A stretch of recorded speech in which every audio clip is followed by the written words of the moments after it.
Sox. Curt Schilling making his first start at Fenway and has some thoughts on the nation.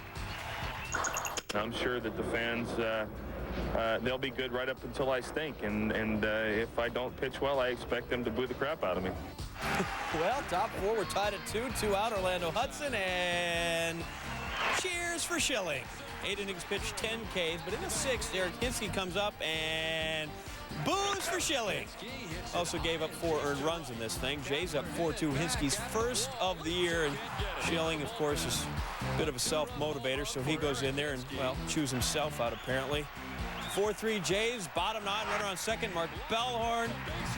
That's down. Cesar Crespo coming on. We're tied at 4, and Schilling is off the hook.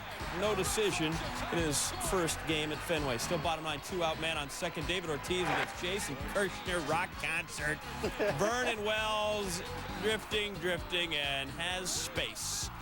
So we're going to go to extra innings. Scoreless in 10, scoreless in 11. And in the 12th, Ortiz one more time, this time against Aquilino Lopez. Ortiz hits it deep in final left center field. It's back, and it's very gone. That would be your basic 2-run go homer. Sox win at 6-4. Ortiz, money again. Team that the Sox fans really love to boo. The Yankees against the White Sox. Mike Mussina looking for his 200th career win. Bubba Crosby getting his first Yankee start in center. Now take a look at these salaries. You get what you pay for. You got A-Rod 22, Jeter 18 and change. Old Bubba out there in center field, he's pulling down 301K. It's a lot of money to some folks, maybe not to the Yankees. But Torrey and the fellas get more than their money's worth here. Bubba! Richard Stephen Crosby, they like to call him Bubba. And in the 4th, Yankees still down 3-1.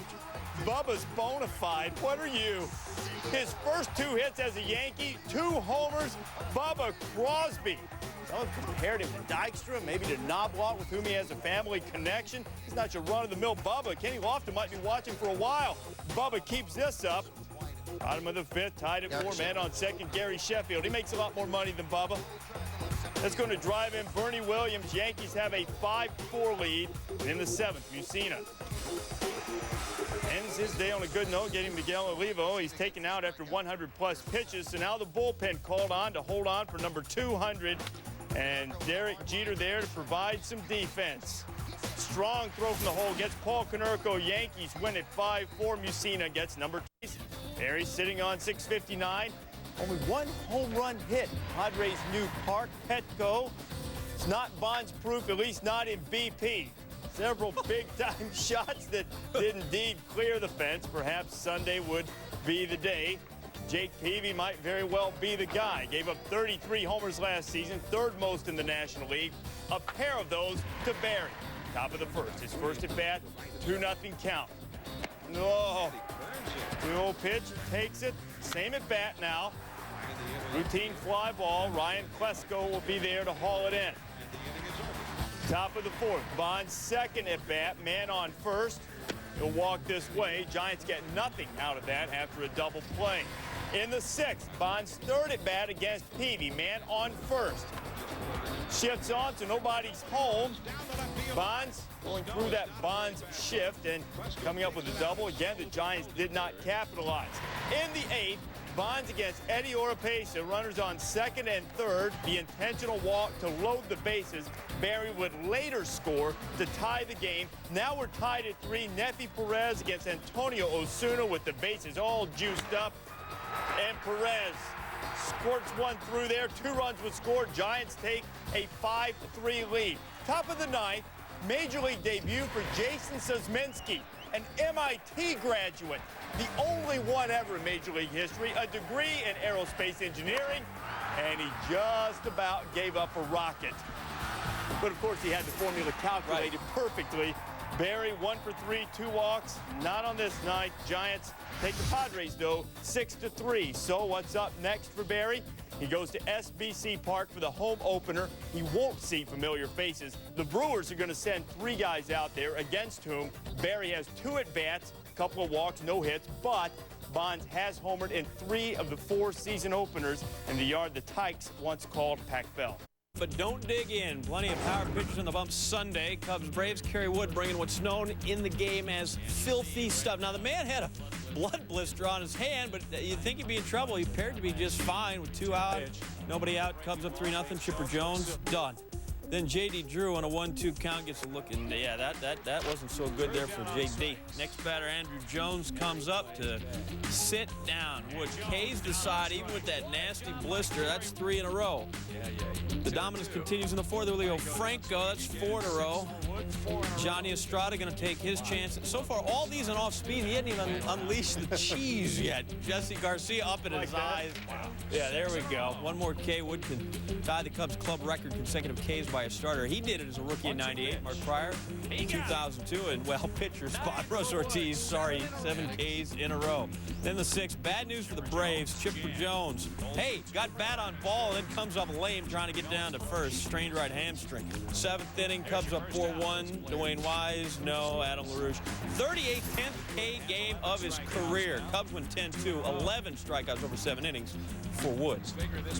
Another Texas kid, Josh Beckett. He's from Spring, Texas. He was bringing the heat against the Fightins, who have been scuffling. Marlins have won their last 9 home games against the Phillies. Pat Burrell, well, he's lucky you still have ACLs intact. The man could crew himself with a bender like that. Bobby Abreu went down, so too Jimmy Rollins. No hitter through 5.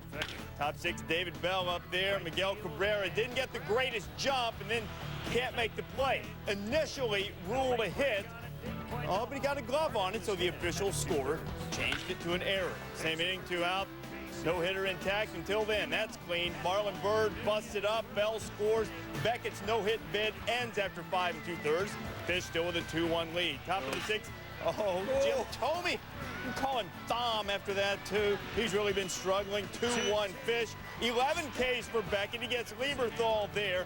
Larry Bullis said would have shut down anybody, including the 27 Yankees. Thome goes down, courtesy of Tommy Phelps there. 3-1, the Marlins win it. Phils continue to struggle. They've hit 1 homer all year.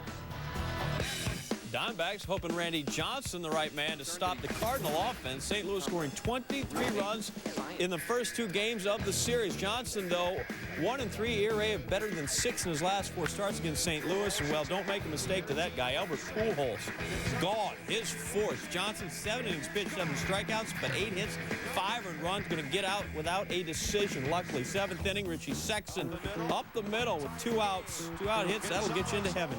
D-backs tied at 5. Luis Gonzalez is in. 9th, Grandma tied at 5. Pinch hitter Marlon Anderson off Matt Manti. The Andersons, they enjoy giving back to the fans. You can have that baseball. Anderson's 4th homer of his career as a pinch hitter at 6-5. And then Jason Isringhausen comes in, walks the bases loaded, but gets the one he needs. Alex Sintra, St. Louis wins at 6-5. Sweep the D-backs in. The small market match. Top 7, 1-on, 1-out. Ronnie Belliard. Little tapper back to Jason Grimsley. He hops off the bunt. He's got the bump. He's got that one. The throw, though, a bit wide. Belliard collides with Mike Sweeney. The run scores. We're tied at 3. Take another look. Belliard is not pleased. Down he goes. Sweeney pulled off the bag. There's the collision. Belliard would stay in the game, however, which is good news. Bottom 8, we're tied at 3. Sweeney hitting the hand by Jose Jimenez. Now he's going to be replaced by Angel Barroa, the pinch runner.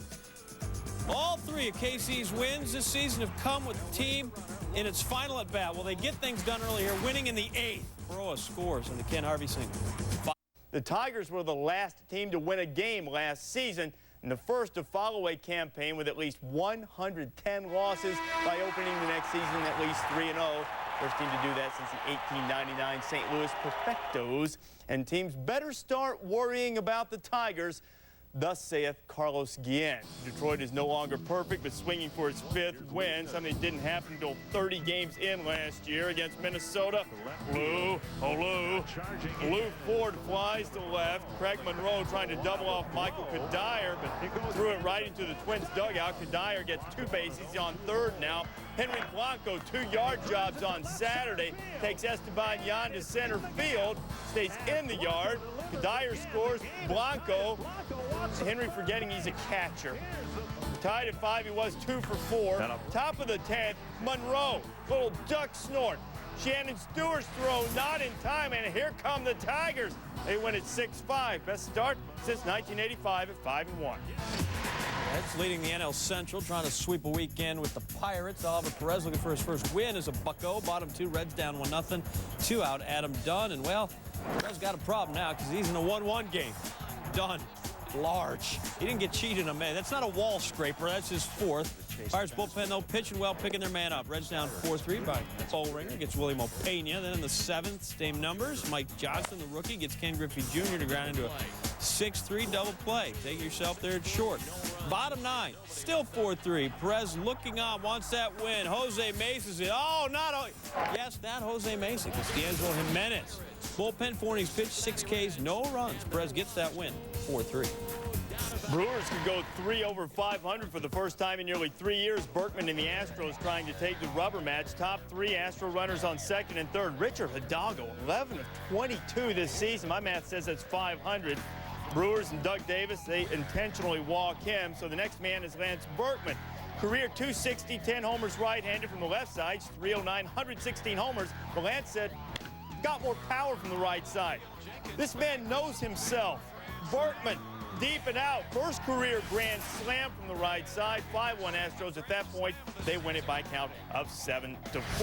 Now, I know we're only a week into the season, but it's a little jolting to consider a Detroit-Tampa Bay playoff series. And if the season ended today, the season would have been really, really short. We got to cut off sales after the first hour of this show. The A's are the only division winner from last year in first place now, and they are tied with Anaheim. This baseball team never to win a major league game this season. Seattle Mariners, the only winless team in the bigs against the A's in the 9th. M's down 4-2, Ichiro. Quentin McCracken would score. Ichiro 2 for 5. It's 4-3. Next man, Randy Wynn. Wynn was 2 for 6. That ties the game at 4. We go to extra innings. Top 10, go-ahead run on second. Oru puts down the bunt. Chris Hammond can't handle it. Ibanez will later score on a sac fly, and then Brett Boone. Have you seen my baseball? His second of the season. The M's got 5 in the 10th. They're on the board with a win, 9-4 the final.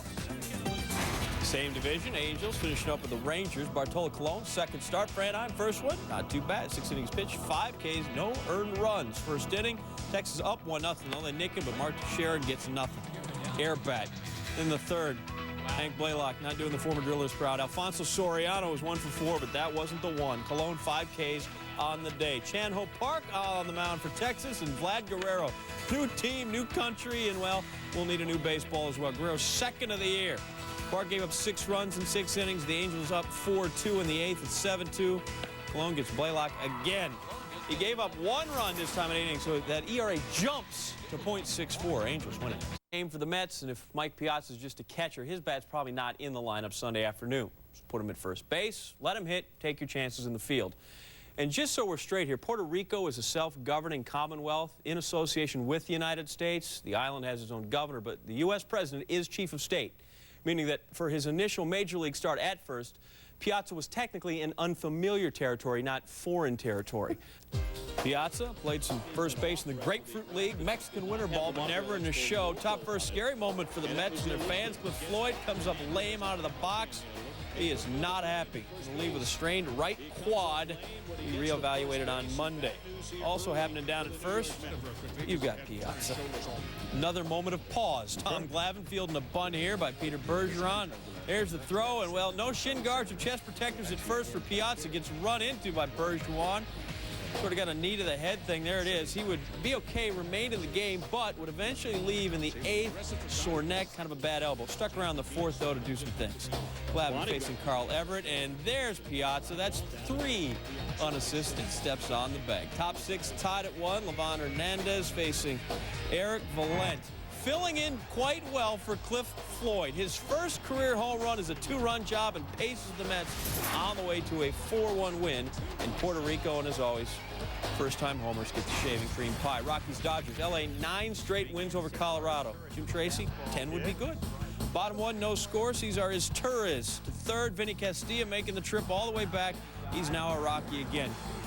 Knocks it down. Good throw across the dime. We're still knotted up at nothing. 6th, L.A. up 1-0. Castilla this time raking like it's the old days in Colorado. Even if he is in L.A., Dallas Perez gives up the gopher ball. Castilla's first homer of the year, 4-2. The streak ends at 9. We got a streak of 10. It's Boomer's top 10.